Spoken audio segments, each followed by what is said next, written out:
রাশিয়ার পূর্বাঞ্চলের কামচাটকা উপদ্বীপের ৮.৭ মাত্রার শক্তিশালী ভূমিকম্পের পরপরই একাধিক আফটারশক আঘাত হেনেছে। এ খবর নিশ্চিত করেছে সিএনএন।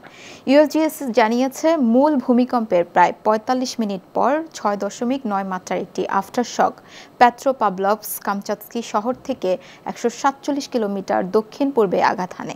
এরপর আরও একটি ৬.৩ মাত্রার কম্পন ভিলিচিউনস্ক শহর থেকে ১৩১ কিলোমিটার দক্ষিণ পূর্বে অনুভূত হয়।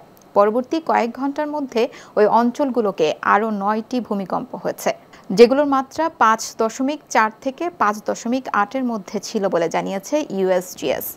ভূমিকম্পগুলোয় এখন পর্যন্ত কোনো প্রাণহানি বা বড় ধরনের ক্ষয়ক্ষতি হয়নি, তবে সতর্কতা অবলম্বন করে উপকূলবর্তী অঞ্চলগুলোকে জরুরি প্রস্তুতি জোরদার করা হয়েছে।